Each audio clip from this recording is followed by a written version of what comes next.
Muito bom dia a todos. O meu nome é Margarida Couto e vou moderar este painel. Este painel é dedicado ao tema Segurança de Rede e Privacidade nas Comunicações Eletrónicas, as novas regras e os novos desafios. Basicamente, o que vamos discutir aqui são as novas obrigações que decorrem para os operadores da transposição da revisão 2006. Como julgo que muitos saberão, este novo pacote de diretivas em matéria de segurança e de privacidade impõe obrigações muito exigentes sobre os operadores e impõe essas obrigações a dois níveis. Um, ao nível da privacidade, em que, nomeadamente, obriga os operadores de comunicações eletrónicas a divulgarem todas as quebras de privacidade, ou pelo menos aquelas que tenham um impacto relevante.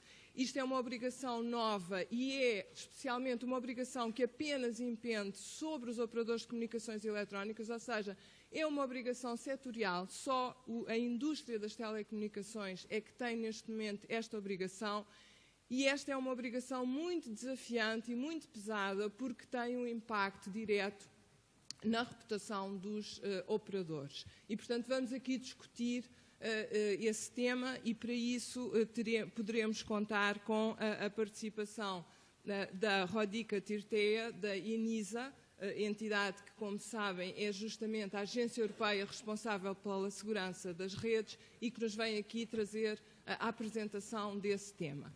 Mas não é apenas essa a nova obrigação que impende sobre os operadores, há também uma nova obrigação em termos de segurança de redes, que é um tema cada vez mais atual na discussão europeia e, basicamente, o que estas novas diretivas, que, entendo o Governo, deveriam ser transpostas até ao final de maio deste ano, mas, enfim, admito que a transposição em Portugal, por vicissitudes que todos conhecemos, possa-se atrasar um pouco, mas quando estas novas regras existirem, e há de ser algures este ano, os operadores de comunicações eletrónicas passam a estar obrigados portanto, passam a estar sujeitos a obrigações de segurança das suas redes, portanto, terão que reforçar a segurança das suas redes, terão que desenvolver políticas de segurança, políticas de contingência, etc. E, mais uma vez, se não o fizerem, e qualquer dano de segurança ou de integridade de rede que aconteça, terá também que ser divulgado, neste caso ao regulador, que poderá depois decidir ou não divulgar ao mercado, mais uma vez com danos reputacionais sérios, porque, enfim, como temos vindo a discutir desde que este workshop começou, basicamente tudo isto anda à volta da confiança, se podemos ou não confiar nas nossas redes. Eu vou então passar a palavra ao engenheiro Manuel Barros da Anacom, que nos vem fazer uma apresentação sobre o tema mais focado na parte da segurança, uma vez que a Rodica Tirtea irá abordar do ponto de vista da privacidade, e depois teremos uma mesa redonda composta por operadores e por fabricantes, e não é por acaso que temos operadores e fabricantes, porque, como iremos ver ao longo do debate, é evidente que os fabricantes têm um papel muito importante no reforço da segurança das redes e também vão entrar, provavelmente, num outro passo da cadeia no caso de haver quebras de insegurança, porque um dos temas que seguramente iremos debater nos próximos anos, cada vez que houver uma quebra de segurança, é a quem imputar a responsabilidade, ao operador de comunicações ou ao fabricante que forneceu os elementos de rede. Esse vai ser seguramente também um tema que iremos aqui debater. Muito obrigada. Eu passava a palavra ao engenheiro Manuel Barros.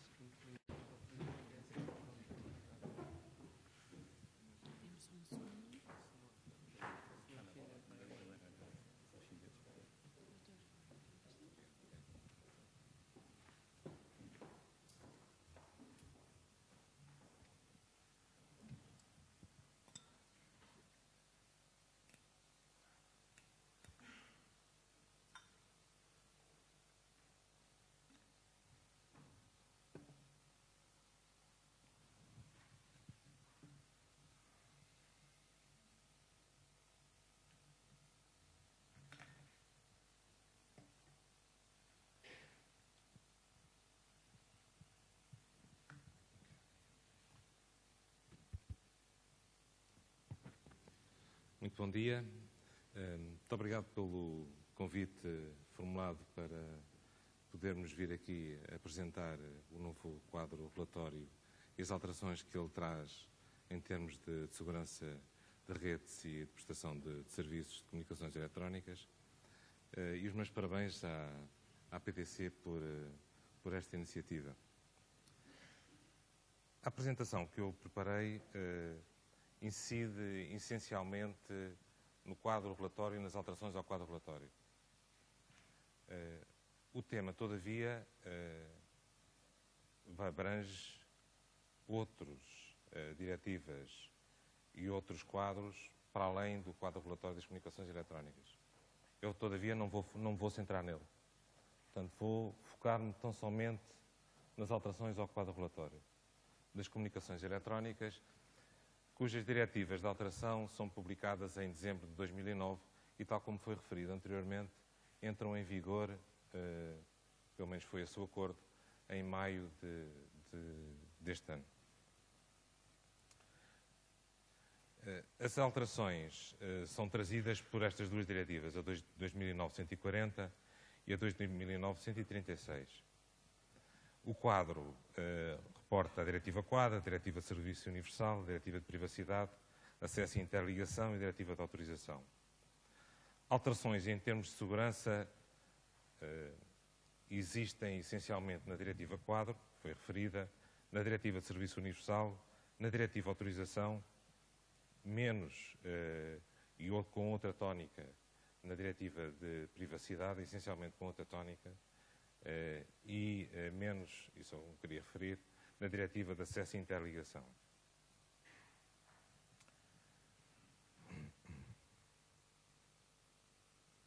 A apresentação que eu vou fazer também está ao nível do quadro europeu, portanto, não está ao nível do normativo legal nacional. Portanto, vou-me escusar a essa área, portanto, vou entrar a nível do quadro europeu e na referência, em termos europeus, das alterações que resultam. Portanto, ao nível da diretiva de autorização, na autorização da oferta de serviços e redes, onde há condições que podem ser colocadas aos operadores em termos de autorização geral, há duas alterações a constar.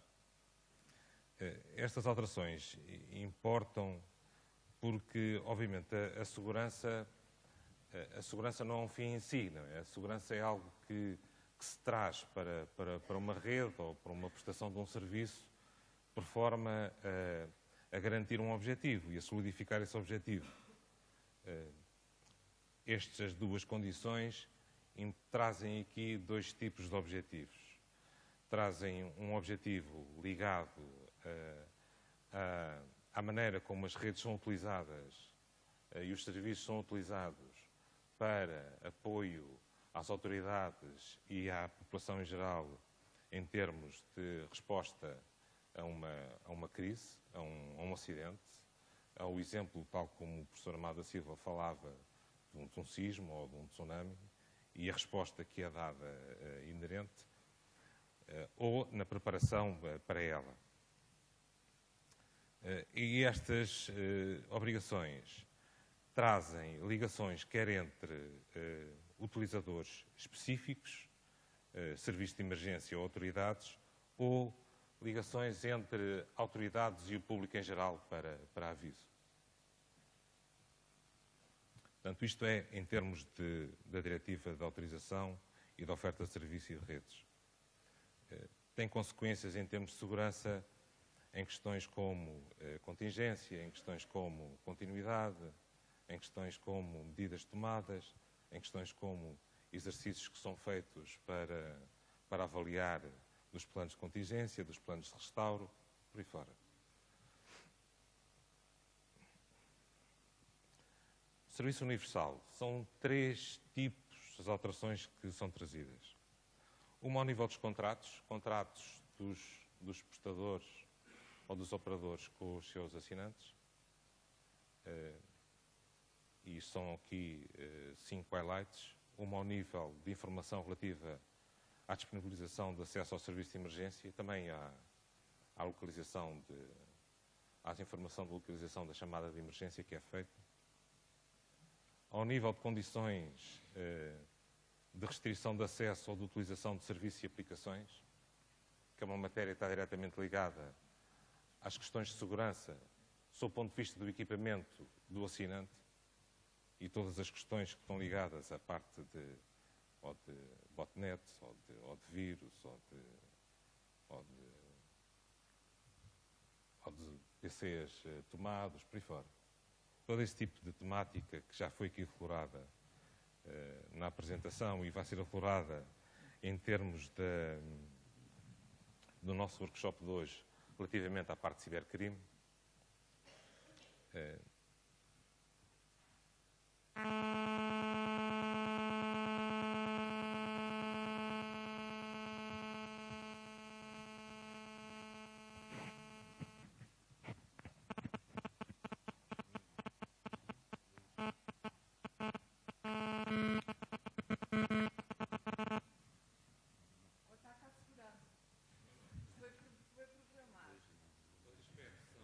Os procedimentos dos operadores em termos de condicionamento de tráfego, nomeadamente em situações de congestionamento, em termos de salvaguarda de capacidade e gestão desse tráfego e as consequências que isso tem para a qualidade de serviço.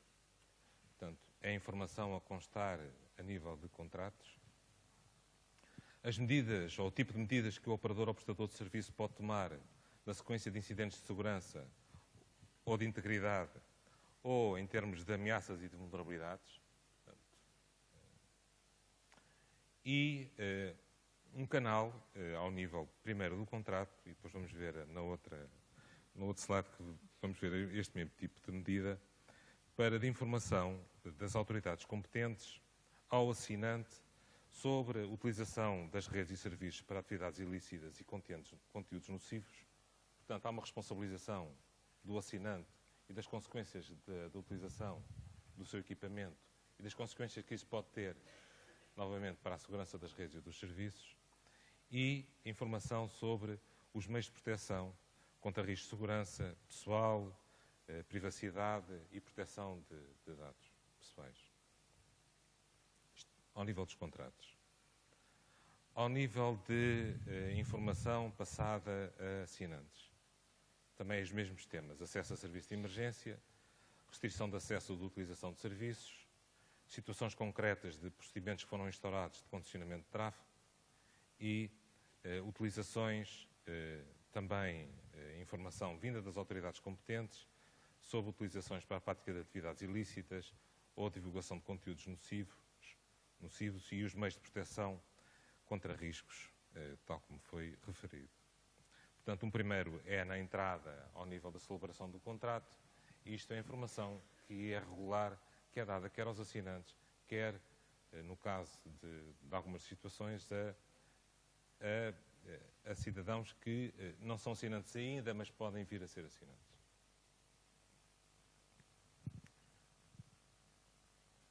Finalmente, a Diretiva de Serviço Universal traz uma alteração em termos da disponibilidade dos serviços telefónicos acessíveis ao público, ao estender este requisito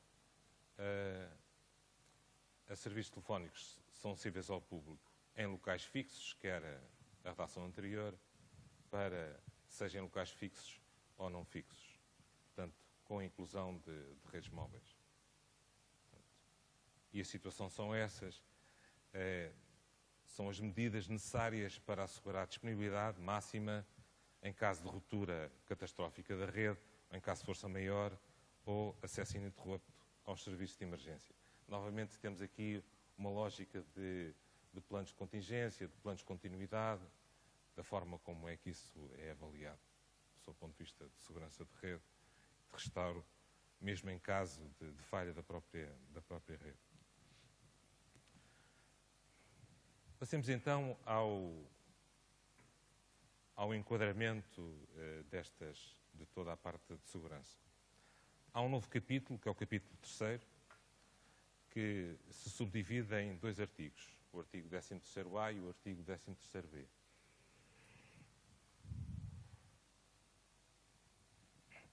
O artigo 13º-A, vamos entrar agora nele, estipula um conjunto de regras, a primeira das quais, estão a ver, diz respeito a medidas técnicas e organizacionais. O artigo 13º-B diz respeito à aplicação dessas regras. Portanto, que tipo de poderes é que as autoridades reguladoras têm, como é que se relacionam com os operadores em termos da parte de segurança de redes e de serviços. Portanto, há uma lógica de uma análise de risco e de uma gestão de risco. Esta análise e gestão de risco é documentada, portanto, e discute-se o que é uma análise e gestão de risco, e há normas para isso, quando os eventos são frequentes ou quando os eventos não são frequentes. E como é que se faz a evidência de que há uma preparação da rede ou do serviço para eventos que são frequentes ou para eventos que não são frequentes. Temos o caso do Japão e tipicamente fala-se muito de eventos pouco frequentes, mas catastróficos. Mas também há eventos de segurança que, sendo mais frequentes, também têm impacto, como cheias, como por aí fora, como ataques a sistemas, por aí fora. Ela é evolutiva, ou seja, esta análise de gestão de risco está de acordo com o estado da técnica, o que quer dizer que vai ter que ser reaproximada, não é uma coisa que é feita uma vez e depois deixa de ser feita. Portanto, as metodologias que é utilizada para a análise de gestão de risco em termos do quadro já obriga a que venha a evoluir. O objetivo é minimização de impacto de incidentes de segurança a dois níveis. A nível dos utilizadores, das redes, mas também a nível das interligações entre redes. E ao nível das interligações entre redes, vem trazer toda a matéria relacionada com interdependências entre redes e serviços, subjacente a esta lógica. Portanto, este é, digamos assim, o número 1 do artigo 13º-A. Aplica-se quer a operadores, quer a prestadores de serviços.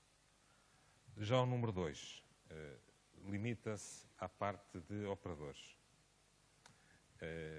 Pretende também que a empresa adote medidas de garantia da integridade das redes, portanto, adote medidas de segurança. O objetivo é a continuidade dos serviços. Estes serviços não são serviços de comunicações eletrónicas, são serviços que utilizam as redes. Portanto, podemos estar aqui com vários tipos de serviços, com mais ou menos exigências em termos de máximo tempo que estão em queda, tempo necessário para recuperar, isto em termos de características de disponibilidade. Já agora, em termos de segurança, estamos a falar aos três níveis, ao nível de confidencialidade, ao nível de integridade e ao nível de disponibilidade. A matéria de confidencialidade do trabalho que tem vindo a ser feito não vai ser tão reforçada numa primeira aproximação. A matéria de confidencialidade é uma matéria que liga muito com a outra diretiva, que eu não vou estar a falar, que é a Diretiva de Privacidade, Proteção de Dados Pessoais e Confidencialidade, que ela aborda os dois temas. Portanto, eu não estou aqui a abordar muito o tema, para já, de sigilo de comunicações. Não é esse muito o tema que eu estou a falar. E a parte de proteção de dados pessoais e o inerente à proteção de dados pessoais está na outra diretiva de privacidade que eu não vou abordar. Mas já veem que há aqui uma ligação entre integridade, disponibilidade, continuidade. Os temas vão, e o tipo de enfoque que a diretiva traz vai sendo recorrente. Não fala aqui, todavia, no tema de resiliência de rede. Essa matéria é tão somente focada naquele artigo sobre os serviços telefónicos acessíveis ao público e na matéria de ligação e disponibilidade. Está no tema de disponibilidade, na realidade está-se ali a falar um pouco mais de resiliência do que está ali acima a questão de recuperação.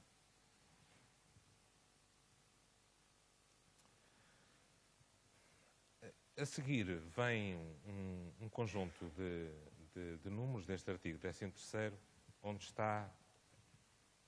estão duas coisas. Está um fluxo de informação associado a uma notificação, mas associado a este fluxo de informação há também um processo de tomada de decisão.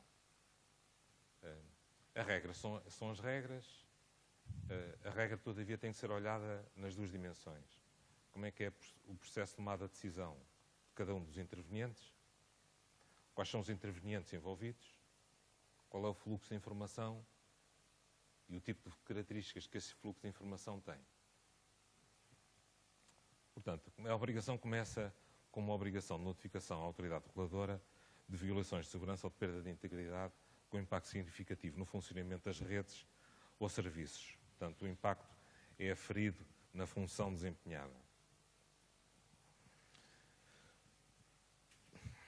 Do lado da autoridade reguladora, há um tratamento de cada notificação, há uma tomada de decisão, já agora, no anterior, há uma notificação se houver um impacto significativo. Se não houver lugar de impacto significativo, a notificação não é obrigatória. Portanto, a matéria do impacto significativo e o limiar de impacto é crucial para a determinação e para a tomada de decisão. Portanto, não há tão somente um incidente de segurança. Há uma avaliação de impacto que é feita do lado da empresa. Portanto, há um tratamento da notificação pela autoridade reguladora e esta autoridade reguladora tem aqui que tomar duas decisões. Uma é, há necessidade ou não há necessidade de informar outras autoridades reguladoras congêneres noutros Estados-membros, portanto, estamos a falar ao nível da União Europeia, e há necessidade ou não há necessidade de informar a ENISA sobre aquele evento, sobre aquele incidente, sobre aquela falha. Não é? Portanto, essa tomada de decisão é feita no momento, durante a falha. Portanto, e essa matéria também é nova. Ou seja, o quadro traz, em matéria de segurança, também uma lógica de restrições temporais. A regra, todavia, não a refere. Mas há uma restrição temporal no processo de tomada de decisão. A decisão tem que ser tomada em X tempo e vai ser aproximado essa matéria. E há também informação ao público, em resultado de uma avaliação do interesse público que aquela informação está a trazer, e essa informação ao público pode ser feita diretamente pela autoridade reguladora ou a autoridade reguladora pode exigir à empresa que faça a informação ao público. Anualmente, há um relatório que tem a síntese das notificações que ocorreram durante aquele período e as medidas que foram tomadas pelos diversos agentes, obviamente, autoridade reguladora, operador, prestador de serviço, face a cada uma das notificações. No fim de contas, quais são as lições aprendidas, quais são as tendências em termos de causas, que tipo de evolução é que foi tomada ao nível das medidas, portanto, há uma realimentação nesta cena. Este relatório é enviado à Comissão Europeia e à ENISA. A ENISA recolhe essa informação e, sobre essa informação, irá desenvolvê-la e agregá-la e manter, tal como disse o Dr. Udo Embrecht, uma lógica de um centro de expertise, agora na matéria de incidentes ou de falhas de segurança ao nível das redes e dos serviços de comunicações eletrónicas. Em termos de harmonização e normalização europeia, há medidas de execução que podem ser aprovadas pela Comissão Europeia após parecer da ENISA. Portanto, a ENISA irá estar a emitir um parecer, se solicitada pela Comissão Europeia, após o que a Comissão Europeia, dentro de um determinado quadro, poderá fixar quais são as medidas de execução apropriadas a este artigo. Há um exemplo que é dado na diretiva, no caso das notificações, relativamente às circunstâncias, ao formato e aos procedimentos aplicáveis, as circunstâncias, regressamos à questão do impacto e do limiar de impacto, se é significativo ou não, e às normas técnicas, são normas técnicas europeias e internacionais. Para além disso, os Estados-membros podem fixar requisitos adicionais. Eu já tenho... Está bem, já recebi a mensagem. No artigo 13º-B, a autoridade a emitir instruções, a solicitar informações e documentação, auditorias de segurança a serem feitas pelos operadores, ou feitas aos sistemas dos operadores, à infraestrutura dos operadores, à organização dos operadores, mas por uma entidade independente, e à investigação de casos de incumprimento para a autoridade reguladora. Tudo isto é uma matéria nova. Eu fiz aqui 2 ou 3 bonecos sobre as relações entre os agentes, falei da responsabilidade entre eles. Portanto, tem aí, no Estado-membro A, há 2 operadores. Os operadores têm a sua infraestrutura de rede, têm os seus data centers, têm os seus equipamentos, têm uma organização feita também de pessoas. Tudo isto entra em termos do que é o âmbito da segurança ou da política de segurança de um operador. Há relações entre os operadores e os seus assinantes e os seus utilizadores das redes, que estão aí simbolizadas pela letra A. Há ligações entre operadores dentro de um Estado-membro. Há ligações dos operadores às autoridades reguladoras nacionais. Há ligações das autoridades reguladoras nacionais aos cidadãos e aos utilizadores. Há ligações a nível internacional entre operadores. Há ligações entre autoridades reguladoras nacionais congêneres. E há ligações à ENISA das diversas autoridades reguladoras nacionais. E estas ligações, estou a falar de ligações lógicas, não estou a falar de ligações de rede. Há interações. No caso de um acidente com impacto no utilizador, há estes 2 possíveis fluxos. Primeiro, numa primeira análise. Eu vou-me despachar desta parte. No caso de uma interligação, há estas situações. Ligação à autoridade reguladora nacional e depois de interligação com o outro operador. Se o impacto for no utilizador em interligação, a coisa complica-se um pouco mais. Se for ao nível do utilizador e uma interligação internacional, as interações estendem-se para ligações entre Estados-membros e a ENISA. O novo quadro, nomeadamente relativamente ao artigo 13º-A, está a ser aproximado e está a seguir-se a seguinte metodologia. Há uma facilitação do trabalho que é feito pela ENISA, é feito diretamente o envolvimento e participação das autoridades reguladoras e vamos começar dentro de muito pouco tempo, recentemente, nós vamos estar a contactar os operadores para envolver os operadores nacionais relativamente ao trabalho que está a ser feito, nomeadamente de medidas, de análise de risco, quais são as metodologias a ser utilizadas, qual é que é a informação para reporte, o que é que deve conter, como é que são feitas as auditorias, qual é o âmbito dessas auditorias, qual é a periodicidade dessas auditorias, por aí fora. Portanto, os objetivos é a harmonização de metodologia ao nível da análise e gestão de risco, ao nível das medidas, identificação de boas práticas, caracterização de modelos de maturidade, análise de impacto das diversas medidas, incidentes de segurança, qual é que é o formato de notificação, quais são os elementos que devem constar, quais são os procedimentos de notificação, o que se pretende dizer com impacto significativo, quais são as métricas e indicadores associados, quais são os limiares nessas métricas e nesses indicadores. E a articulação é feita ao nível do Plano de Ação Europeu de Proteção às Infraestruturas Críticas, ao nível de realização de exercícios nacionais e internacionais e ao nível de desenvolvimento de planos de continuidade e de contingência. Bem, isto conclui a minha apresentação. Espero que tenha sido uma síntese suficientemente capaz de motivar o debate que aí vem sobre o tema. Muito obrigado.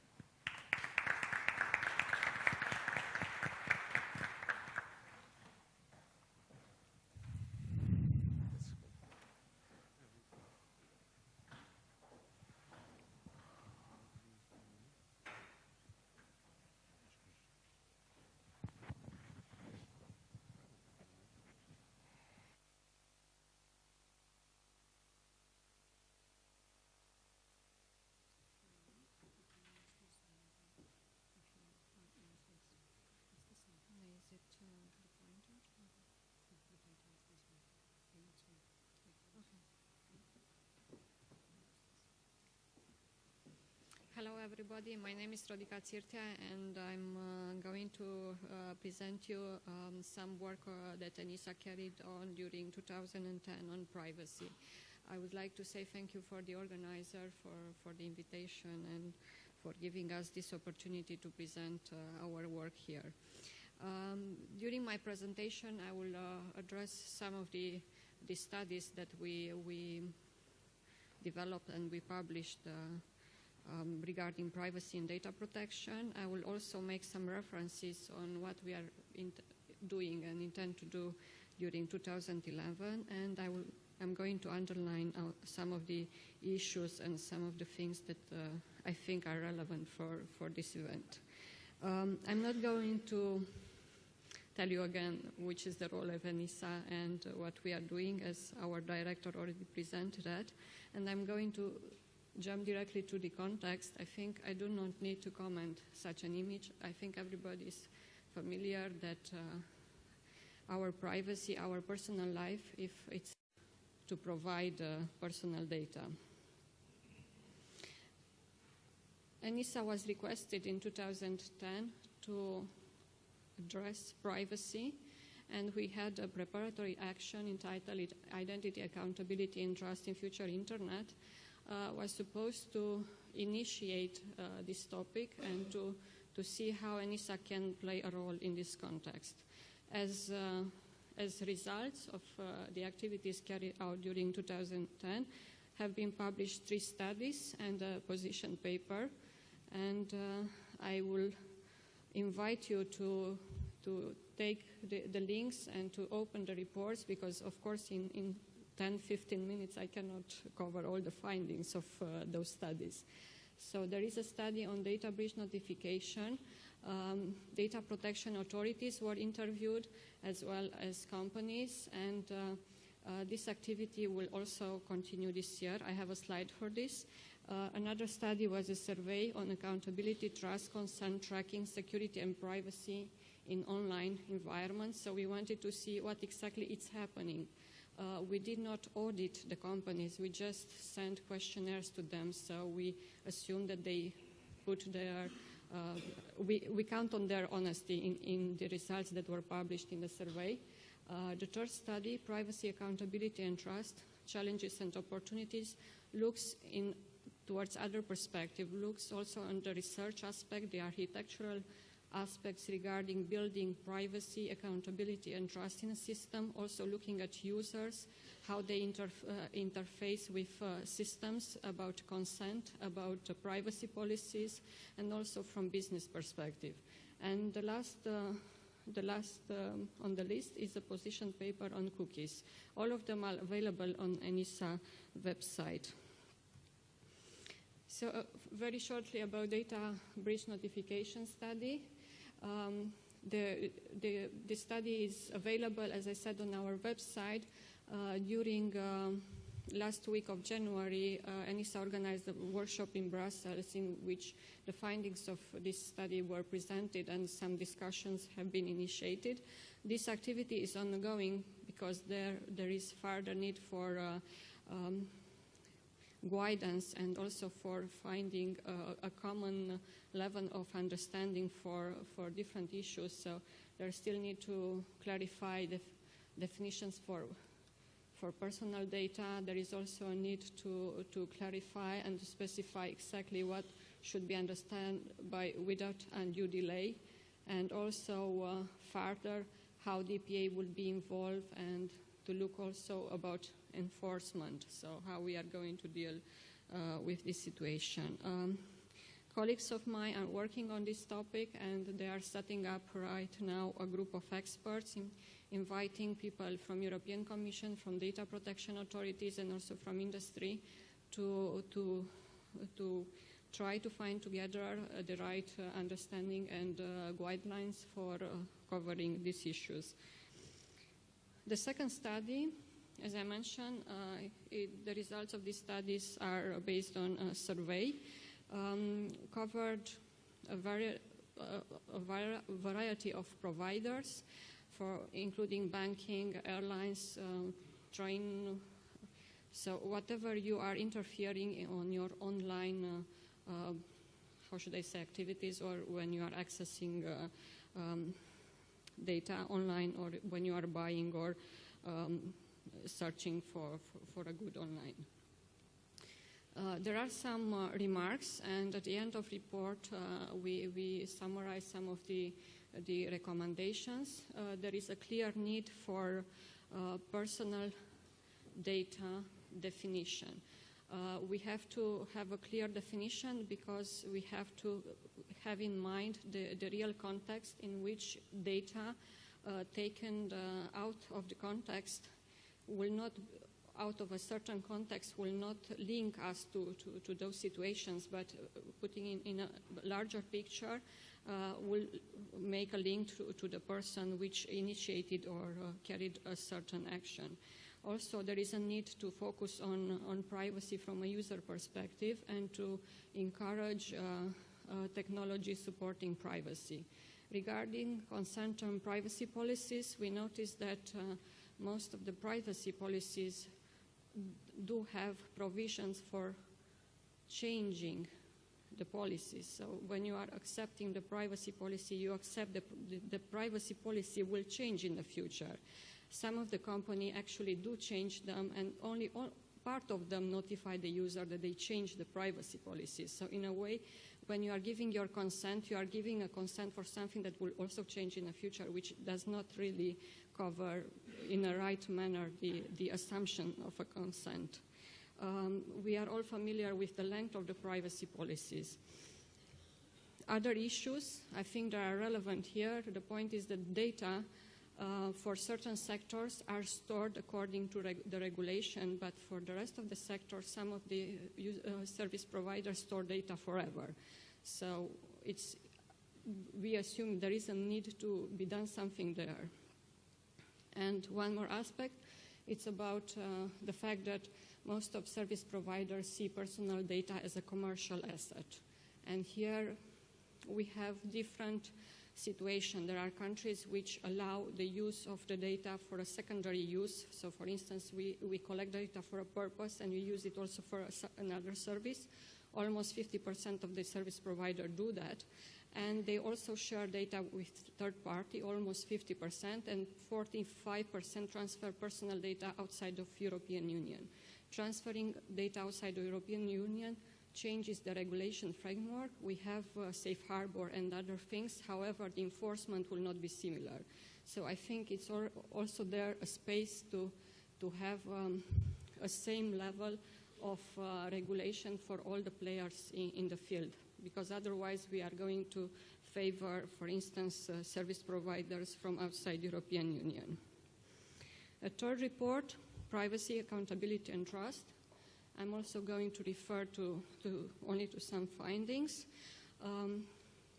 There is a clear need for technology able to hold information processor accountable for their storage. So there is a need to be able to track what's happening to the data. As you are probably familiar, we have the right of access, so we have the right to go and to see what's happening with our data. However, to be able to have a clear and reliable log file, we need more research in the field.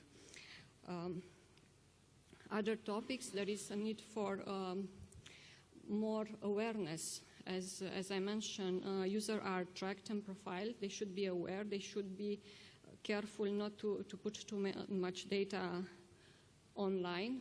And on the other side, we should promote technologies that allow privacy protection, that are privacy friendly. Why should we trust that an operator, a service provider, will take care of our data?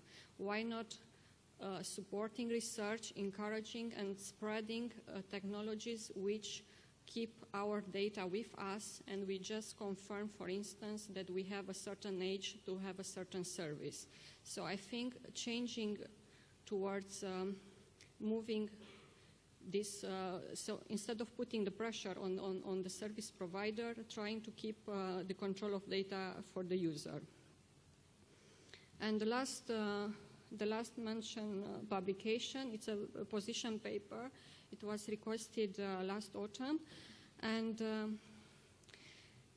the context, we saw also in our survey that 58% of the service provider collect the data from the cookies, and they are going to use them for their businesses.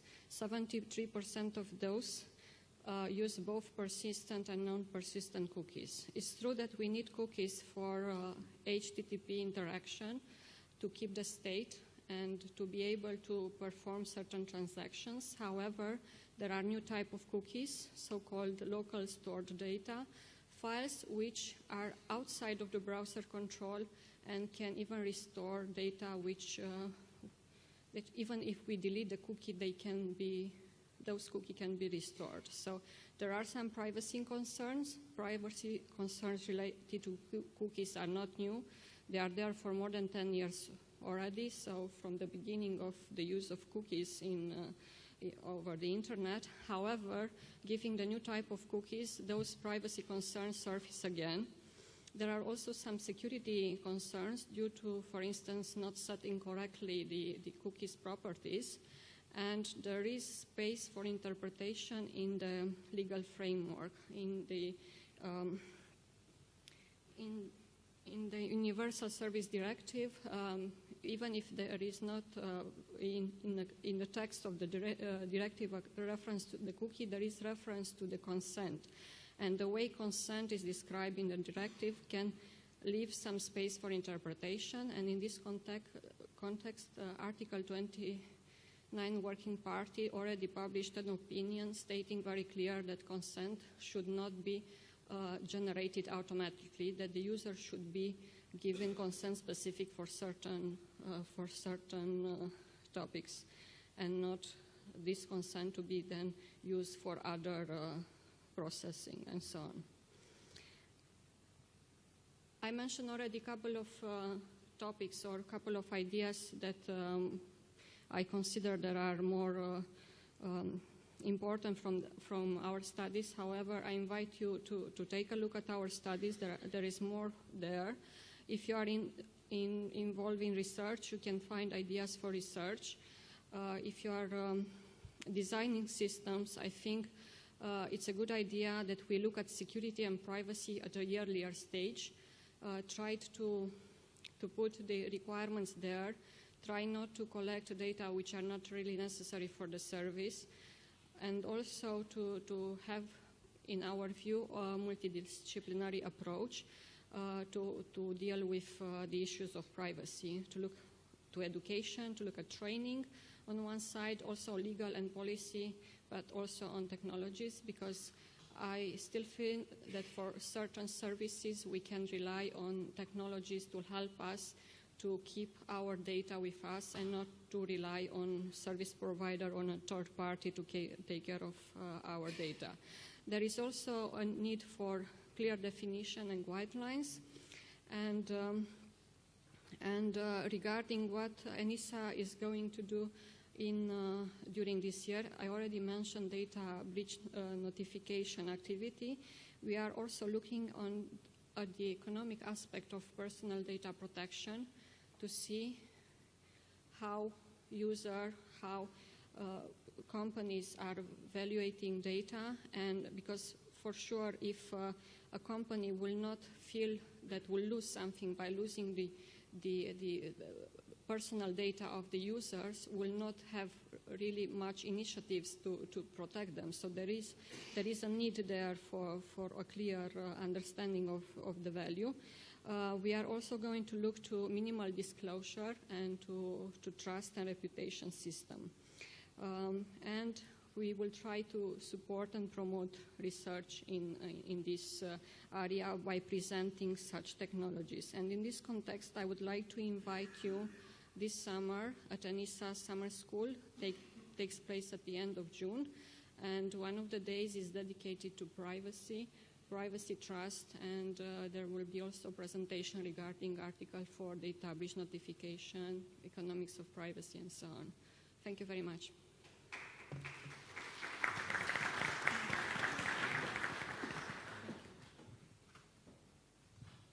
Thank you, Radhika. Vamos então agora iniciar o nosso debate. Nós estamos um bocadinho fora do tempo, estamos um bocadinho atrasados, de modo que vamos tentar recuperar isso com uma boa dinâmica de debate. E eu começava por pedir a todos, pela ordem em que estão sentados, que no máximo em 3 minutos fizessem um breve comentário sobre aquilo que acabaram de ouvir, ou seja, os tempos que aí vêm vão ser duros em matéria de segurança e privacidade. Há, de facto, novas obrigações. Essas novas obrigações implicam custos. Vamos ver se também geram ou não oportunidades. E esses custos não são apenas custos financeiros, podem também ser custos reputacionais, se as coisas chegarem a correr mal, face a estas novas obrigações de notificação. E, portanto, eu começava por perguntar, por esta ordem, tanto aos operadores como aos fabricantes, como é que veem estas novas regras e em que medida se sentem preparados para endereçar os desafios que as mesmas colocam. Começava pelo Rui. Muito bom dia. Eu diria uma coisa que acho que foi comum aqui em todas as apresentações anteriores, que tem a ver com a confiança. O maior ativo dos operadores resulta dos seus clientes e, naturalmente, da confiança que estes depositam neles. E, portanto, tudo o que são iniciativas que têm como objetivo que este capital de confiança seja reforçado, não só pela awareness do tópico, mas porque a visibilidade e o escrutínio destes aspectos resultam de forma mais transparente, contribui naturalmente para aquilo que me parece ser um reforço deste tópico tão importante para os operadores. Desde logo, a criticidade dos serviços que os operadores asseguram e a sensibilidade da informação contida. O tópico da segurança aparece desde há muito tempo no dia-a-dia do operador, desde a concepção dos serviços até à sua natural operacionalização. E, portanto, eu diria que é algo que este tipo de regulamentação vemos como importante e relevante e, naturalmente, esperemos contribuir de forma positiva para que isso reforce o capital de confiança que temos sabido construir com os nossos clientes. Manel, preparado para as novas auditorias que aí vêm? O meu nome é Rui Gomes.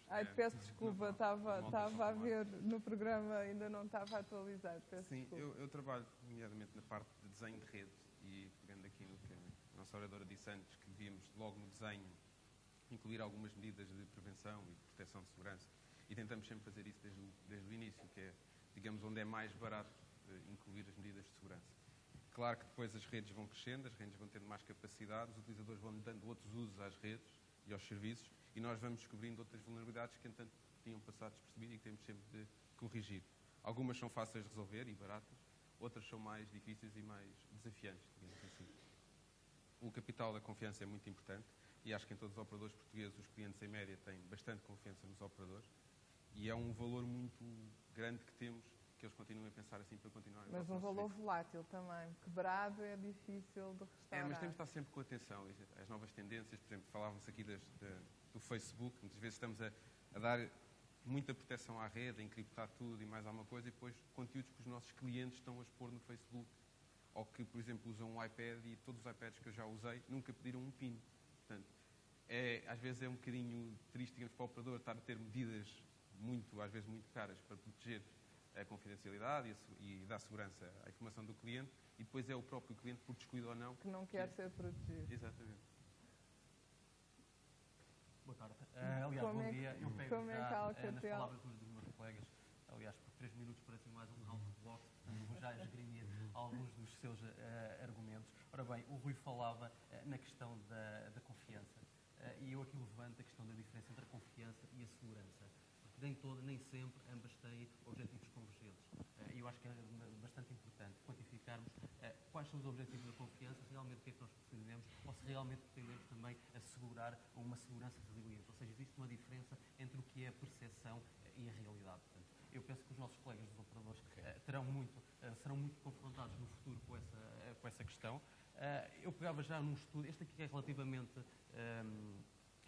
antigo, já tem alguns anos, mas eu lembro-me que há cerca de 3 anos atrás deparei-me com uns números interessantes. Havia um estudo de uma consultora nacional que dizia que 77% dos intervenientes locais, estávamos a falar de grandes empresas e operadores, estariam preparados do ponto de vista de continuidade de negócio. Depois, simultaneamente, peguei nos mesmos números do Business Continuity Institute, que nos diziam que cerca de apenas 66%, isso era a realidade dos Estados Unidos, em caso de incidência, apenas 66% dos intervenientes em caso de incidente grave conseguiam responder e recuperar imediatamente os seus processos de negócio, e desses 66%, apenas metade, ao fim de 2 anos, tinham a capacidade para continuar. Portanto, existe uma clara diferença entre o que era a confiança e o que era portanto, a segurança, a percepção e a realidade. Eu destaco só, portanto, para dar continuidade, só para acabar, eu acho que a questão dos operadores hoje em dia não é utópico, não é só importante para os operadores. Acho que é bastante importante para a sociedade civil. Nós mudamos para um paradigma da era da informação. Cada vez mais nós temos integração vertical de todos os intervenientes, negócios em tempo real, cada vez mais o futuro, o presente e o futuro de milhões de pessoas depende das suas capacidades e do seu desempenho. Portanto, isto é um tema que é muito para além dos interesses dos operadores, é para o interesse da sociedade civil. Muito obrigada, Daniel. Bom dia. Este tema da segurança é um tema que os operadores já discutem e já trabalham há imensos anos. Aliás, não há nenhuma rede que não tenha de ser do princípio segura. O tema que está aqui é como é que os operadores se preparam para abrir as suas portas e mostrar ao resto do mundo o que é que têm dado a fazer dentro de casa.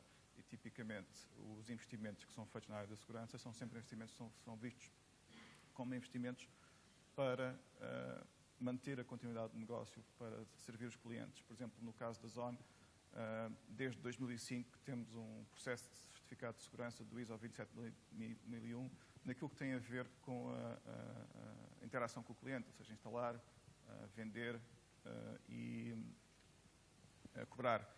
Este tipo de certificação de segurança dá-nos um report, dá-nos auditorias constantes e, portanto, na prática temos informação interna num sistema de governance que nos permite saber como é que nós estamos.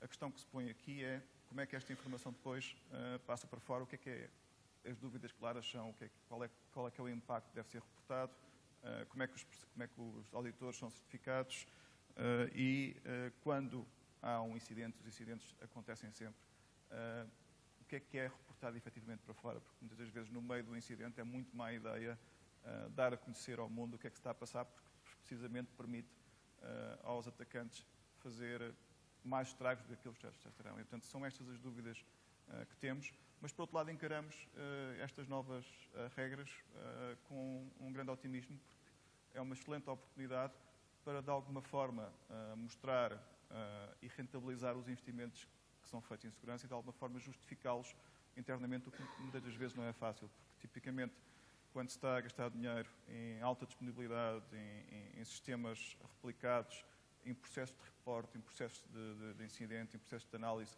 e em planos de continuidade de negócio, não é claro onde é que está a rentabilidade neste negócio. Com destes investimentos, com este tipo de regras, creio que é muito mais simples justificá-lo. O facto de haver aqui um risco latente, que é o risco de haver quebras de incidentes e se quebrar a confiança dos subscritores, é um facto da vida e tem que ser entendido como tal, porque, na verdade, e há provas e não há nada, e acontece também em nossas casas, não é? A quantidade de dinheiro que nós gastamos para assegurar não quer dizer que elas estejam completamente seguras, porque se alguém quiser mesmo quebrá-las, consegue fazê-lo. Por outro lado, é preciso não esquecer o impacto dos sistemas e das redes que temos amontantes nas nossas, nomeadamente no que tem a ver com a energia e provavelmente também com o espaço. Portanto, estas novas regras são excelentes porque nos permitem abrir a discussão a outros parceiros que até agora não tinham capacidade de resposta para alguma das nossas necessidades evidentes, como por exemplo é o caso da energia.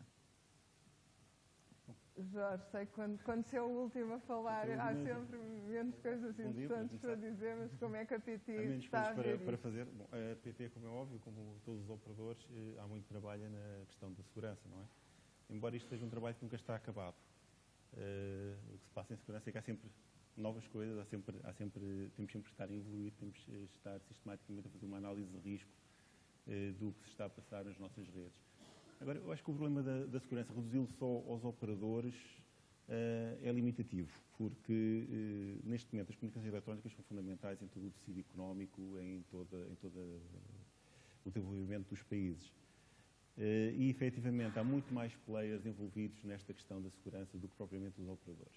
Esta iniciativa esta comunicação de brechas de segurança é interessante se não for apenas uma divulgação de informação sem consequências. Ou seja, é interessante para os operadores, efetivamente, passarem a ter alguma congregação de incidentes de segurança. Temos que avaliar como é que eles são, que métricas é que vamos usar, mas é importante que isto depois permita para envolver uma série de outros players também na cadeia de valor, que são importantes para garantir a segurança. Enquanto estou aqui a falar da segurança, estou a falar tanto na parte de disponibilidade, como na parte de integridade, como na parte de confidencialidade dos dados. Por exemplo, as redes atuais são cada vez mais complexas, com mais tecnologias, mais sujeitas a erros humanos, mais sujeitas a más utilizações. Portanto, há aqui que ter muito cuidado na forma como elas são montadas e como é que elas são efetivamente operadas. Temos a questão o problema está a passar cada vez mais do hardware para o software, e quando passamos para o software, aqui os fabricantes, a forma como eles constroem os sistemas, a forma como eles os validam previamente, como eles são testados em termos de fiabilidade, é um fator essencial. O Manuel também falou aqui da questão das energias. É preciso haver aqui uma cooperação com um conjunto de outras entidades e, portanto, achamos esta passagem para a lei, digamos assim, de um conjunto de normativos importante, mas é importante se eles estiverem estruturados e incluídos no sistema, que permita depois gerar resultados para melhorar a intervenção dos operadores. Há uma preocupação também aqui latente, que tem a ver com a questão dos custos. Todos os operadores neste momento já investem muito dinheiro em segurança e, portanto, é importante haver aqui uma discussão do regulador com os operadores sobre como é que vamos estruturar as métricas, como é que vamos efetivamente definir quais são os eventos que são significativos e que podem contribuir para melhorar todo este processo, de modo que as soluções que se forem encontradas sejam soluções equilibradas em termos de processos e também em termos de custos, como é óbvio. E a Huawei? Bom, a Huawei é a Huawei, não é? Não, aquilo que a Huawei pode ajudar a aplicar as novas normas de segurança e outras normas de confidencialidade e integridade é que o nosso objetivo é ajudar os fornecedores, os operadores e as entidades reguladoras a atingir esses meios, através de hardware certificado, software certificado, previamente sempre auditado. Tentamos cumprir sempre as normas que nos são aplicadas para o lado do fornecedor e também para o lado do operador, e estamos abertos a auditorias e a inspeções, digamos, por entidades internacionais ou europeias, nacionais, o que seja. O problema entramos aqui um bocado no problema também, como o Jorge Bonifácio estava a dizer, isto não é só o operador, o fornecedor também tem um papel muito importante, mesmo muito importante, e a Huawei provavelmente terá que fazer mais esforços nesse sentido, não tem qualquer nenhum problema com isso, porque muitas vezes o problema não é só proteger a rede, são as aplicações. porque cada vez que nós acedemos ao e-banking, se não tivermos um protocolo seguro, não adianta ter uma rede segura.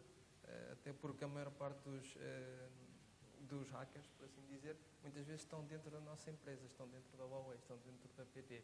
São pessoas que são curiosas, começam por utilizar...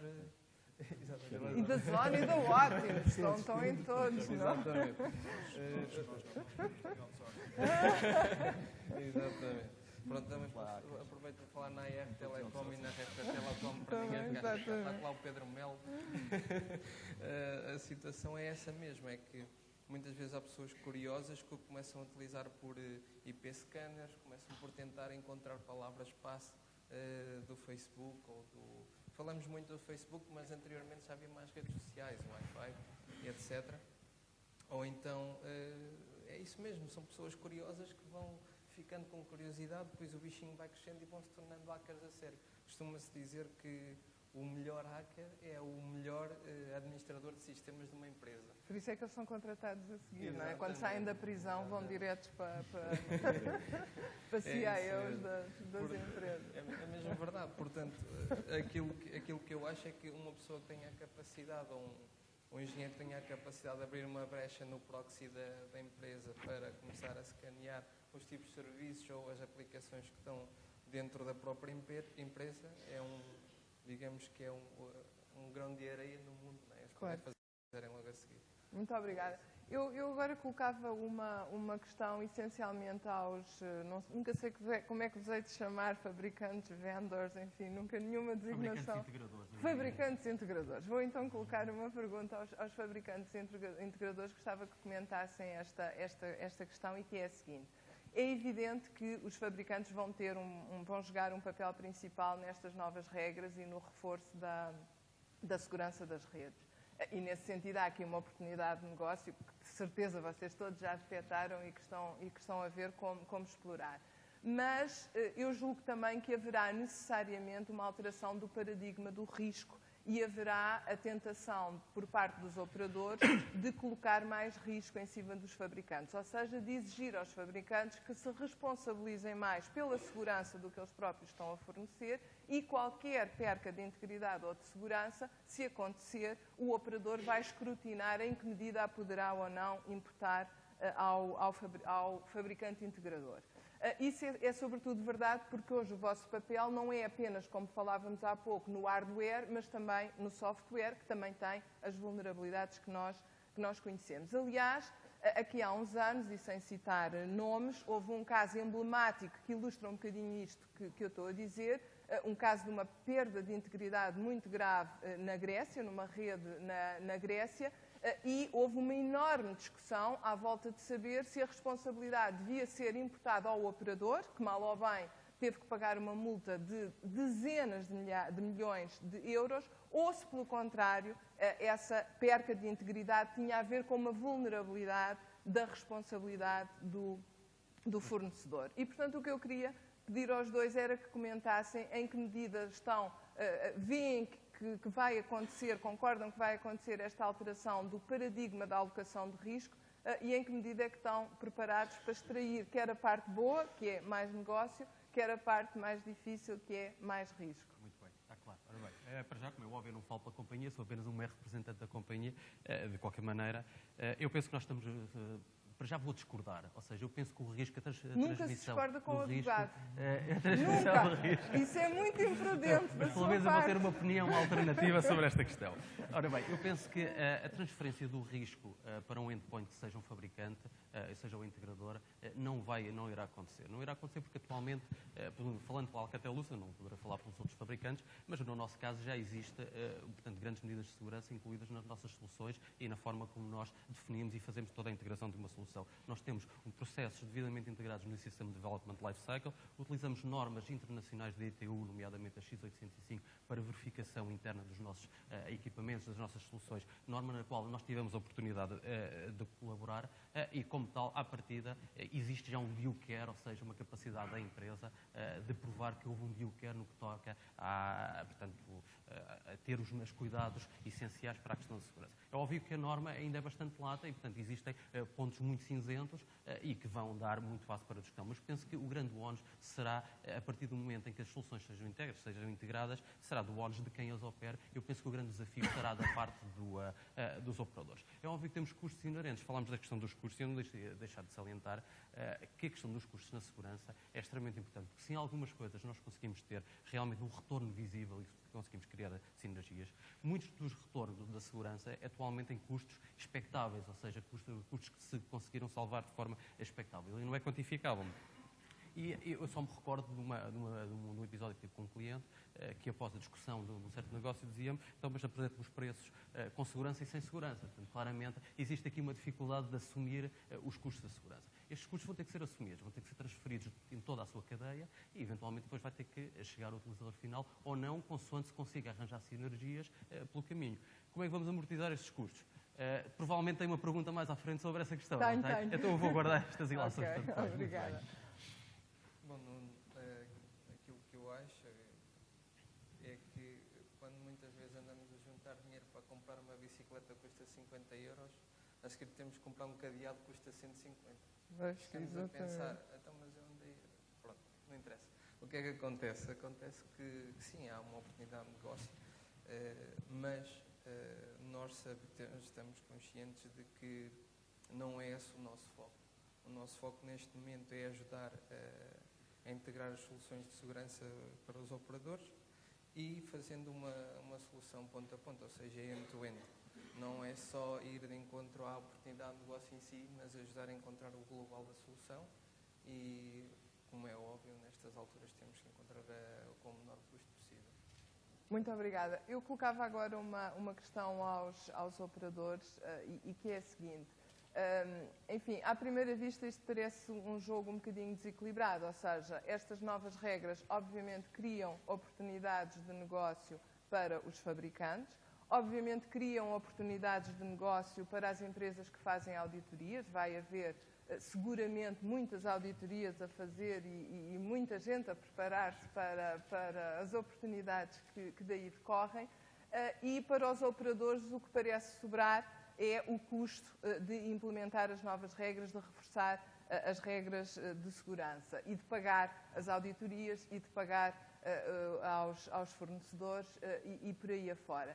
Isto é mesmo assim ou também há um business case para a segurança do lado dos operadores? E quando falo de um business case para a segurança, falo a dois níveis, quer ao nível de se conseguir rentabilizar a segurança pela confiança do consumidor, mas também se veem como possível alavancar em cima desse reforço de segurança novos serviços de segurança que os operadores possam prestar a terceiros e que, de certa medida, também possam ser novos negócios cuja receita ajuda a pagar os custos acrescidos que vão ter que incorrer para cumprir as novas regras. E começava pelo Rui. Pois, tenho algumas dúvidas, isso já foi referido. Se no balanço o resultado será equilibrado. Já por mais de uma vez foi referido aqui pelos meus colegas que, de facto, naturalmente o reforço na segurança vai reforçar o investimento que os operadores terão de fazer para dar seguimento e cumprimento a um conjunto de enquadramento que aí se avizinha. Parece-me que naturalmente, e concordando consigo, não é? Porque sim, convém. é prudente fazê-lo, surgirão naturalmente um conjunto de oportunidades para um conjunto de players também relevante. Não me parece à partida que um potencial enorme de negócio surja resultado da imposição deste normativo legal para os operadores. Os operadores trabalham naturalmente num ecossistema muito relevante, têm parcerias com uma série de vendedores e integradores, mas como também me pareceu claro ler nas entrelinhas, quanto à partilha de riscos, não é claro, nem do ponto de vista de enquadramento me parece claro depois como é que esta partilha de riscos se pode fazer. Portanto, eu diria que, e como referi na minha primeira intervenção, parece-me que este tipo de normativo é um normativo muito importante. Digamos que justifica o investimento que a Generalidade dos Operadores tem feito neste aspecto, sabendo que é um ativo precioso. A defesa das infraestruturas e, naturalmente, daquilo que são os seus clientes, mas não estou certo que resulte daqui um investimento equilibrado e, naturalmente, nesse caso, o que resultará é que na cadeia de valor este reforço de investimento Tem que ser partilhado. terá de ser passado. Eu julgo que estamos em condições, os operadores com os outros players relevantes para esta temática e, naturalmente, com o regulador, fazer um alinhamento equilibrado daquilo que são alguns aspectos que me parecem ainda estar razoavelmente vagos daquilo que é o enquadramento. E, portanto, acreditamos que vamos conseguir ter esse equilíbrio e fazer esse equilíbrio. E a Vodafone? Bom, a Vodafone já tem custos com segurança desde o início e na altura não havia business cases, não havia motivos, não havia... Havia algumas regras básicas, mas nós sempre quisemos cumprir e sempre mais pelo lado do cliente do que propriamente... O lado da ameaça da lei. Sim, exatamente. Portanto, sempre temos redundância, sempre implementámos redundância e tudo isso sempre deu custos que não tinham um business case direto. Não tem business case. Se assumirmos que um nó cai X minutos ou X segundos por ano, nada justifica ter um segundo nó ao preço que custa só para esses segundos. Portanto, isso de certa maneira nos ajuda a vender internamente mais medidas de segurança e acréscimo de custos. Também nos ajuda, tanto como pertencemos a um grupo internacional, a ver equipas dedicadas só para questões de segurança e proteção de dados, que ditam best practices e que partilham best practices. Portanto, é mais fácil depois vender esses custos adicionais internamente na Vodafone Portugal, porque não só nós, mas outras entidades, também Vodafone, incluíram isso como imprescindível, tanto para implementar. Portanto, isso ajuda-nos um pouco, antes até de tentar passar isso na cadeia de valor para o cliente. Para o consumidor. Ou seja, no fim do dia, não terá necessariamente que ser o consumidor a pagar a fatura. Os operadores vão conseguir encontrar um business case para o acréscimo de segurança que lhes vai ser imposto e para todo o dinheiro que vão ter que gastar à volta disso. Definição de políticas. Eu acho que há aqui um erro de base nesta discussão, é que esse investimento já foi feito pelos operadores antes. O que acontecia até agora é que os dados não eram divulgados, não havia comunicação. É evidente que certamente será necessário Não melhorar... sei se a Anacom concorda que já todos os investimentos... Já lá vamos. Mas estou a ver ali no sorriso do Manel qualquer mensagem subliminar que já vamos descortinar. Mas fala-se também em auditorias. Sim, já lá vamos. Não, já lá vamos mesmo. O que eu estava a querer dizer é que, em termos tecnológicos, acho que os operadores já fizeram um investimento, a maior parte do investimento tem sido feito e irá continuar a ser feito, independente das regras terem sido mudadas. A grande diferença aqui é que agora há custos acrescidos, que são os custos relacionados com as auditorias e com os processos de reporte externo. Portanto, esses custos acrescidos, se de facto forem efetuados de forma equilibrada, se estivermos a falar de situações que vale a pena reportar com impacto significativo, por exemplo, não faz sentido irmos reportar que tivemos um roubo de um portátil, de um PC, que são os tipos de incidentes de segurança internos que recebemos na zona, por exemplo. Não faz sentido fazer isso, mas se for uma coisa... Se tiverem lá dados pessoais, garanto-lhe que vai fazer todo o sentido e não vai ter remédio, senão... Não sei se faz muito sentido fazer o reporte desse Mas incidente. esse é que é o ponto, é que agora já não vamos poder discutir se faz sentido. A lei manda que faça sentido e aliás, é uma das coisas que é muito discutível, é porque nós. Quer dizer, nós não somos seguramente o único setor que lida com informação crítica. E porquê estas obrigações de notificação apenas sobre esta indústria? Em que medida é que isso é fair e em que medida é que isso enfim, é gerador de um level playing field? Mas enfim, Sim. já lá vamos. Se for assim, então, se calhar, a quantidade... Agora não há dúvida que tem que se reportar. Não, reportar um incidente que houve a pessoa pessoa X que ficou sem o portátil que estava no carro. Vai depender Vai muito do depender que se tivesse vocês no do portátil, que tiver no exatamente. portátil. Mas se tiver que ser, agora, este tipo de esforço, sim, é preciso fazer um investimento adicional. Como eu disse na minha intervenção inicial, isso não é mau. Isso até é bom. Sim, é muito disciplinador. Porque disciplina e por outro lado, tem uma vantagem adicional que é traz para a opinião pública ou há certo escrutínio para os subscritores o que é que está acontecendo na realidade. Se fizermos, por exemplo, um paralelo com os testes de qualidade da Anacom, também são feitos testes de qualidade aos serviços prestados pelos operadores e, obviamente, os operadores que têm mais qualidade tiram benefícios disto nas suas campanhas de comunicação. E todos conseguem dizer sobre o mesmo estudo que são os melhores. É muito equilibrado desse ponto de vista. Portanto, são Obrigada, Manuel. Agora, só para acabar, em termos de vender serviços de segurança aos clientes residenciais, acho que essa questão Residenciais ou não se põe, residenciais? põe-se efetivamente em relação aos clientes comerciais e, portanto, aí pode, de facto, haver uma oferta interessante para as empresas. Se essa oportunidade vai ser explorada ou não, vamos ver o que é que... Também não estava a contar que eu revelasse agora. Jorge. Bom, eu acho que os custos com segurança são custos que estão assumidos intrinsecamente na atividade de um operador. Tem a ver com a sua credibilidade, tem a ver com o seu posicionamento perante os seus clientes.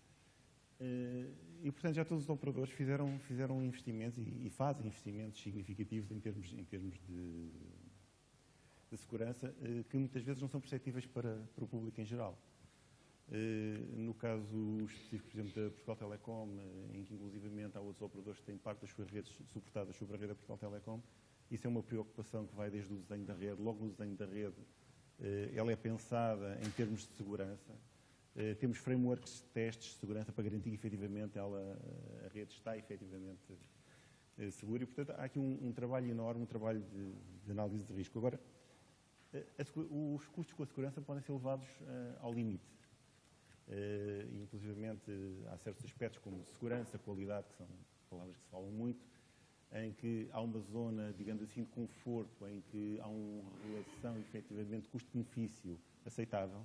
Há uma parte em que os custos disparam exponencialmente, ou seja, para eu obter mais 1% de qualidade, tem custos completamente incomportáveis. E, portanto, acho que nisto tem que haver um certo bom senso. O que esta diretiva nos vai fazer, de alguma forma, vai expor de uma forma mais direta o que é que se está a fazer em termos de qualidade, vai também trazer, efetivamente, algum negócio para auditores, vai trazer negócios para outras áreas. Para os advogados, espero. Para os advogados, espero também. Eu não sei se vão ser... Que haja muitas multas da Anacom. Não sei se vão ser aproveitados ou se vão ser, se é possível, serem potenciados pelos operadores. Os operadores, nomeadamente a Portugal Telecom, têm serviços de segurança. Nós vendemos serviços de segurança ao mercado empresarial, que é onde faz sentido. Claro. Redes privadas em que nós, fruto do conhecimento adquirido, podemos vender, nomeadamente, a Portugal Telecom tem um acordo com a Carnegie Mellon University, onde está o Scilab, que é um dos organismos reconhecidos internacionalmente como um dos melhores organismos de segurança informática, mais na parte de ITs, e nós já temos dentro da empresa mais de 2 dúzias de engenheiros com mestrados em segurança. E, portanto, nós levamos isto muito a sério, sentimos que isto tem um mercado, mas que é um mercado de nicho, eventualmente, para vender algumas soluções de segurança, mas não me parece que seja isso que vai compensar. Que vai rentabilizar e que vai fazer um business case à volta disso. Manel, ficámos aqui um bocadinho com a sensação desta primeira ronda que, em certa medida, os operadores já sentem que têm feito o seu trabalho de casa em matéria de segurança e que esta diretiva não mudará tanta coisa assim em termos de novas regras e, portanto, que há uma preparação boa para lidar com o novo mundo que aí vem. A Anacom, julgo que terá feito um estudo preliminar o ano passado sobre justamente a segurança das redes dos operadores. Partilha esta visão ou está preocupado? Qual é a sua visão sobre isto? Do estado da arte em Portugal, digamos assim. Os resultados do estudo, nomeadamente, não sei se é algo que possa partilhar. Nós começámos a trabalhar mais explicitamente a matéria de segurança na Anacom com a criação do Gabinete de Segurança de Comunicações há 3 anos, esta parte. Fizemos vários estudos. Há um estudo mais global, que foi feito aos operadores, mas foram mais que um estudo que nós fizemos. Em sede de estudo, e há uma coisa que foi referida pelo meu Presidente ainda há pouco, nós obtivemos sempre uma ótima cooperação de todas as entidades envolvidas. Ou seja, da nossa parte há uma ideia de que, do lado dos operadores, há na realidade uma preocupação sobre este tipo de temática, que era a temática de segurança, nos seus diversos aspectos, de disponibilidade, de integridade e também de confidencialidade. Nos estudos que fizemos, para além de operadores, também sentimos essa preocupação. Agora, uma coisa é o momento da cooperação em sede de estudo e de partilha de informação e o que ele revela de positivo nessa sede. Outra é a cooperação em termos de ação. Em termos de ação, a cooperação traz agruras, necessariamente. Traz coisas que correm bem e traz oportunidades para corrigir as coisas, para elas passarem a correr bem. E esse é o desafio que estamos perante. Estamos também perante uma questão que é uma mudança de paradigma ao nível da segurança que agora surge nesta temática da regulação das comunicações eletrónicas, mas que surge então muito na temática da computação na nuvem, que é a segurança num ambiente de transparência, num ambiente de partilha de informação, num ambiente de, no fim de contas, tal como diz o workshop, o título do seminário, o valor confiança é um valor objetivo, é um valor que é tratado, é um valor que é merecedor de que esteja nas estratégias dos diversos intervenientes. E é aferido esse valor confiança, e tem métricas associadas, nomeadamente sobre uma coisa que estava ali ao final, que é não só exigir requisitos mínimos, mas também fixar modelos de maturidade. Ou seja, os diversos intervenientes podem ter uma lógica da sua colocação. Qual é que é o nível de colocação em que se pretendem colocar e a maneira como se apresentam ao mercado em termos de modelo de maturidade. É uma matéria que já está em termos de computação em nuvem e também está a ser aproximada ao nível dos trabalhos do artigo 13º. Essa lógica da cooperação, da partilha, da transparência, das interações que aqui foram faladas, muito na cadeia de fornecimento, na supply chain, que estava aqui a ser induzida, mas não só, nas interligações nacionais e internacionais entre os diferentes players, em matérias como nós vemos que as economias de escala, de que na realidade os operadores não estão a concorrer só em sede de Portugal e não têm só em vista os clientes que estão aqui sendo localizados, mas têm uma oferta que é mais global e, portanto, estão a competir num cenário mais global. As coisas de transparência, de informação e de colocação de uma estratégia e de uma evidência de que a matéria de segurança, tal como ela está a ser abordada, é tratada, é uma coisa que vai ter alterações que neste momento nós temos alguma dificuldade de antecipar. Eu penso que o maior valor que nós aqui podemos ter é uma vontade de querer agarrar a coisa e começar a trabalhá-la, objetivamente. Isso, objetivamente, parece que existe. Muito obrigada. Eu ia agora colocar uma questão, vou passar para inglês. I would like to ask you a question. And the question is, do you think it is fair that only electronic communication operators are subject to data breach notification obligations? Is it possible to argue that these guys sitting here are dealing with more sensitive information than healthcare companies, financial institutions, and so on? So the question is, why us? Thank you very much. I will change the position because there were some interferences. So I mentioned the ENISA study on data breach notification, and actually in this study we also looked at other industries. So from ENISA perspective, we do not think that only telecommunication sector should be addressing and should report something like this.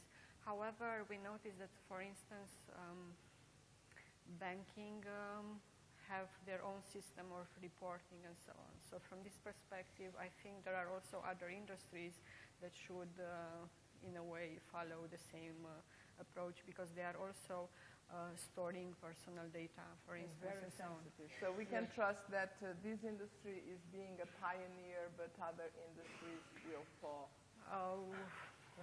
Hopefully. So I don't know how much it's up to us to push this decide, further, but I don't know if you, I did not read everything what was on my slide, but on one line there's was a discussion mentioned going about, on Europe yes, on on that, so there is a this is discussed. Okay, thank you so much. And I want to comment some more things regarding the discussion before on economics of security. And NISA has some activities this year and intends to continue. So if you take a look of our activities, maybe you will find a business case for security, okay? I will not say a business case, but anyway, something.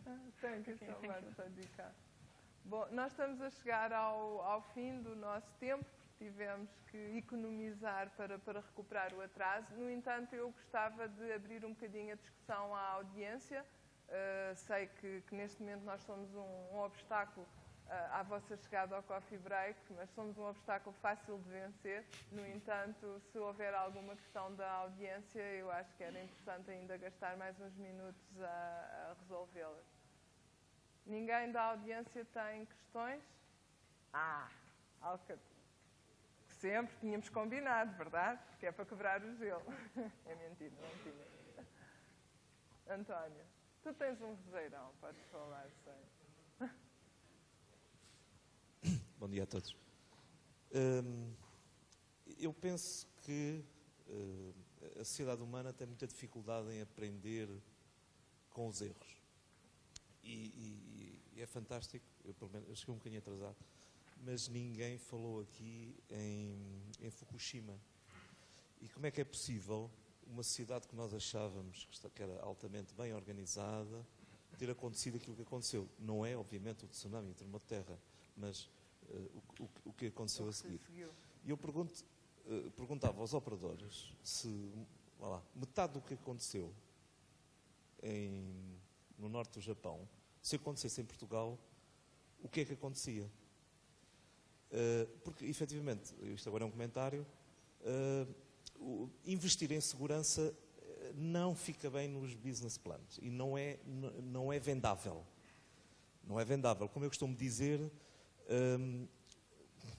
ninguém vem mais para Lisboa porque os bombeiros do aeroporto de Lisboa existem, digamos, numa estrutura, numa racionalização de custos, que é uma tendência hoje para se fazer.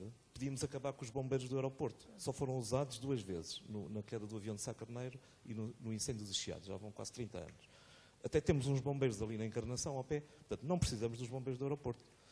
E há muito esta tendência, e eu sou vendor, como sabes, não é? Fabricante integrador. Fabricante integrador, obrigado.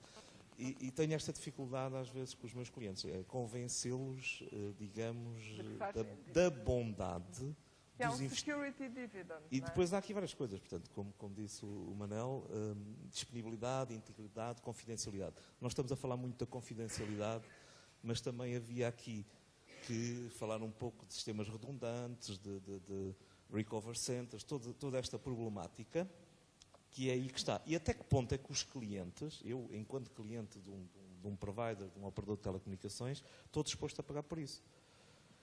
Sei lá, eu sou cliente de um operador A. Será que estou disposto a pagar mais por garantir que, no caso de haver um pequeno tremor de terra, uma coisa qualquer, eu continuo a ter comunicações? Sim ou não? Eu penso que as pessoas não estão. Portanto, isto é pouco vendável. E daí haver uma tendência para fazermos estas coisas. Por outro lado, uma pergunta, I would like to make a question to you. If there are any, let's say, European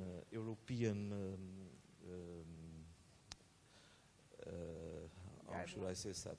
An agency to qualify the security systems and the integrity systems. Again, I noticed that, for instance, in the financing industry, there are the famous 3 rating agencies, Fitch, Poor's and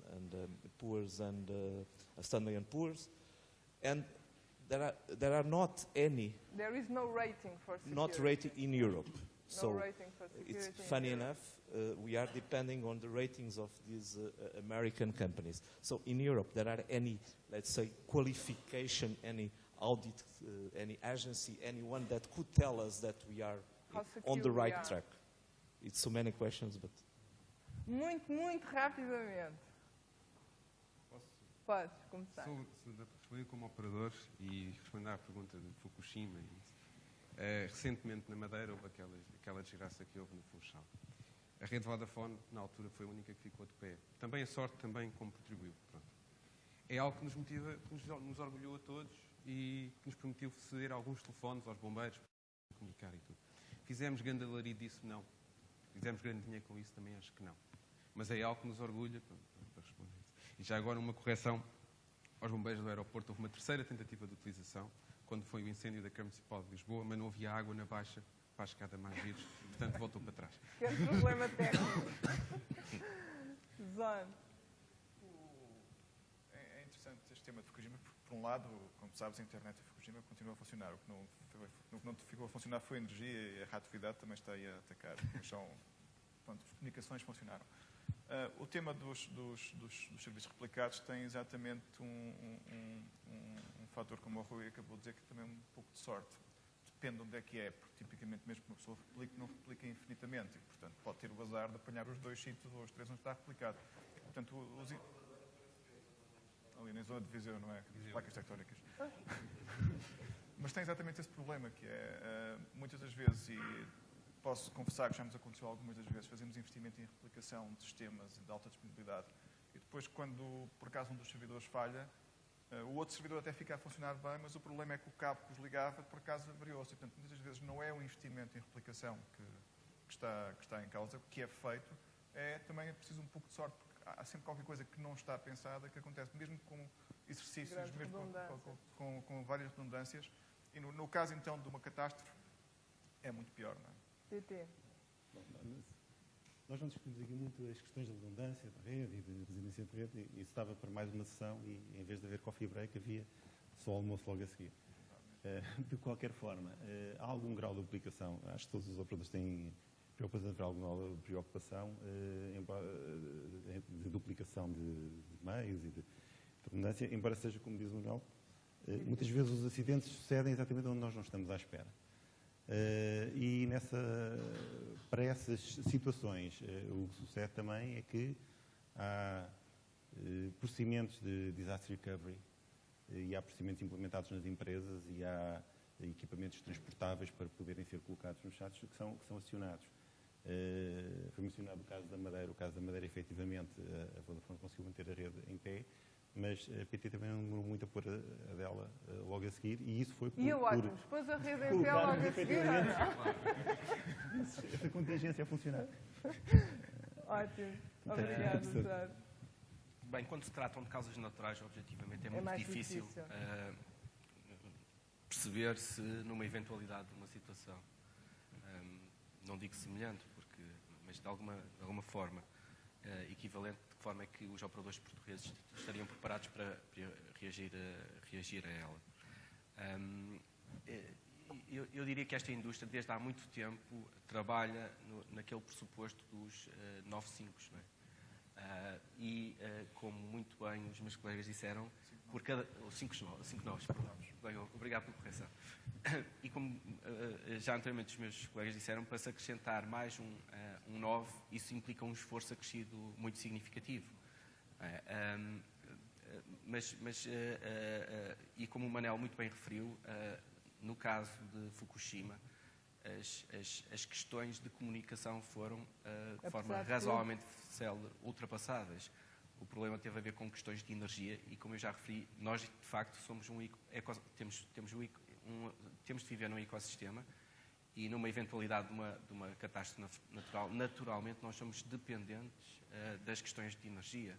Temos, naturalmente, dependências dos nossos fornecedores e parceiros, temos dependências de interligações a sistemas bancários de pagamentos, ou seja, temos um conjunto de dependências que independentemente do nível de preparação que os operadores têm, é importante também perceber que sem o alinhamento com estas outras entidades, por mais bem preparados que os operadores tenham, por mais planos de contingência, mais sites de disaster recovery que tenham, com certeza que vão ter naturalmente impactos para os serviços que asseguram ao utilizador.